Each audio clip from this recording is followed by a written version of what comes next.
mile in fog patches and showers early Friday, but improving to greater than 6 miles on Friday morning. Stars shining bright above you. Night breezes seem to whisper sycamore tree. Dream a little dreamer.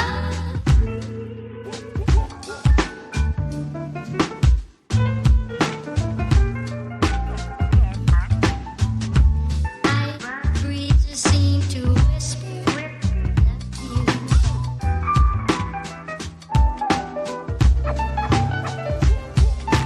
Dream a little dream.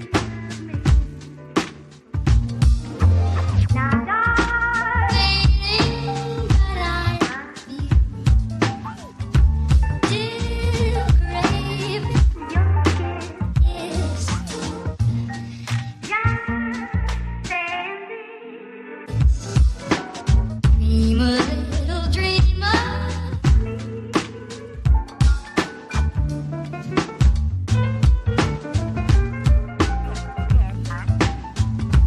Night breezes seem to whisper you.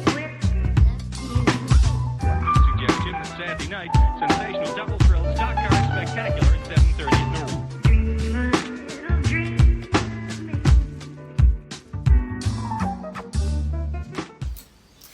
Hey everyone, my name is Elizabeth and this is Awakened Spirit, and today we are going to be talking about the final element in this elemental series, and that is the element of fire. I will be touching just a little bit on the element, or what they call the fifth element, which is spirit or ether. I will bring that into it just a little bit as well. However, I will be doing a more in-depth blog post on this one, and once I've completed that I will link that down below. So the element of fire is seen as the rarest of the elements. This is one of purification, transformation, life force and spiritual force. It governs our passion, our strength, our vitality and our health, which is very important. This in some ways does link together with earth, which was also an element of the physical body. So our courage, independence and... What are you doing? Hello. So fire is seen as our protective element, one of courage and our independence and determination, and our vitality comes from here, and creativity. So this is where we get air that we've just recently discussed. That's all about our inspiration, and water and fire in some ways are quite similar because a lot of our creativity comes through from this element. However, this is where we get the determination to bring these things into being. So a little crash course on the element of fire. The direction this one is associated with is the direction of south. It is seen as the full moon phase, and it is the season of summer and seen as midday. The colour is seen as red, and the qualities of this element are seen as warm and dry. In terms of modern science, this is seen as the plasma state. A magical tool that is represented by this element is seen as wands. However, you would have heard in my previous videos that sometimes, depending on the traditions that you follow, this is also represented by the sword or athame. For myself though, I go through with tarot readings and seeing the elements through the tarot, so this is seen as the element of wands to me. If you're wanting to represent this on your altar, the most simplest way of doing this is through a candle. Our zodiac signs are Aries, Leo and Sagittarius. The elementals that rule over the fire element are seen as the salamanders, and these embody the fiery principle of pure, fearless, unrestrained will. The salamanders experience all aspects of fire, so they can be seen from the magma at the Earth's core all the way through to lightning that we see during a thunderstorm. So the thing that drives the salamanders is they are wanting to connect to the fire that lays within the heart of all things, that all-consuming passion and the secret of fire that is within the natural world. A word of caution with dealing with salamanders: they are seen as the most dangerous of the elementals to interact with, and if you're not ready to interact with the salamanders, it's extremely important to understand that your fears, any unresolved fears and emotions when communicating with salamanders, is going to be brought to the surface in order for them to be transmuted into something positive. And these kind of things, they act like gasoline basically to the salamanders. So negativity as well is also fuel for their fire. So it's extremely important to understand that when you're dealing with these elementals, you have to go in with a great deal of respect and also caution. So the element of fire can be seen in things like stars, deserts, volcanoes, as mentioned before, in lightning as well. This is an element for illumination, transformation, health and vitality, as well as strength and creativity. So in this way, you can understand that one of the key ways of creating fire magic and working with this magic is actually through your physical health. Just as the element of earth is all about looking after the physical body, the element of fire can be seen through working with physical activity. Things such as hot yoga or Bikram yoga are extremely beneficial, but also working the core, because fire is linked with our solar plexus energy. So this means that core strengthening exercises and things that involve a lot of twists and that strengthen in that core aspect of the body are extremely beneficial. So Pilates and yoga are really great for this because they do involve a lot of twists and they do involve a lot of that core strengthening exercise. Another key way of connecting with the element of fire is actually seen through our sexual energy. Creativity and sexual energy are actually closely linked. This is through our sacral chakra, and doing things like working with tantric energy and the tantric arts are actually extremely beneficial, because it's not only just about connecting with a sexual partner, but this is also connecting with that sexual vitality within us, because this is what drives our passion and our lust for life.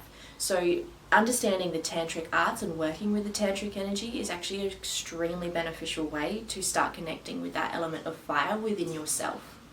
As this element is also one about creativity, doing things that are creative, such as artwork, painting and things like this, are actually really beneficial. So you're tapping into that inner passion and that inner fire. So anything that's creative to you, it doesn't have to be in that artwork aspect. It can be through cooking, it can be through design, it can be through anything. As long as you're tapping into that creative fire, this is a great way to tap into that inner fuel and that inner flame within you. Also, as expected, a great way to connect with the element of fire is actually through things such as bonfires. Bonfires are great to see the combustion aspect of how fire needs to interact with another element in order to be born. This is also a great way to commune around a fire when enjoying social activities, which is a really great thing with the fire energy itself. Most fire star signs, for example, are very social people. So connecting through bonfires and also using the bonfire itself to help transmute your goals, your desires, or things that you no longer want in your life by writing them down and giving them up to the flame and burning them. This is a really great way to either release it and have that intensity and that passion from fire, bring it into your life, or to banish it and transmute it into something else that's beneficial for you. So another great way to connect with the element of fire is through sunbathing. Now obviously do this with caution, but because the element of fire is seen through the summertime and in that time frame of midday, actually getting outside and doing some meditation in the sun is a great way to connect to that fire element. You can also do this on the opposite end by doing stargazing, as stars are another representation of fire elements, but obviously in the peaceful, tranquil aspect of the nighttime. So stargazing and understanding astronomy and astrology and looking into that element is also a really great way to connect with fire. Finally, one of the other great ways to connect with fire is actually through candle gazing. Candle gazing can be done as just a simple meditation, but it can also be done as a form of divination. This is similar to when I mentioned water scrying in the water element video. It's an aspect of going into that meditative state and seeing the messages that come through from the flame and the fire itself. So actually lighting a candle and spending time staring into the flame and just letting your intuition and your emotions pick up what you feel, what you think, the images that you may see in the flame as well. So I want to quickly just touch base on the fifth element that is known as ether or space or spirit. Now, this isn't always widely accepted as being an element, however, I do believe in mentioning it because to me, the fifth element is not quite the same. It's quite controversial through history because it has been seen as being debunked in the scientific community. But then in Chinese tradition, for example, you do see a fifth element. This is seen as metal. In the spiritual world, a lot of the time this is seen as spirit. And in some ways, this is the accumulation of everything, of all of the elements coming together. So a great way to look at ether or spirit or the fifth element is actually by seeing it as the bridge between the physical and the spiritual. So it's the body and the soul, and it's the concept of as above, so below, as and within. So it's that aspect of understanding that this element brings it all together. It's the element that exists for all of the others to exist. Also sometimes be seen as akasha in Sanskrit, and this is often referred to as space. So it's the element that all other elements fill. As I mentioned before, it's that element of everything coming together. It's really that primordial space. So in science, the modern day science, this day and age, they do accept this term in more ways as being perhaps dark matter, as that term, which is the stuff that exists between what we already know. So it's one that is it has a lot of controversy around it. However, I do believe in honouring the fifth element as well, because this is that element of spirit. So I hope you enjoyed working with the element of fire as much as I did, and if you're going to be doing anything like this, please leave comments down below.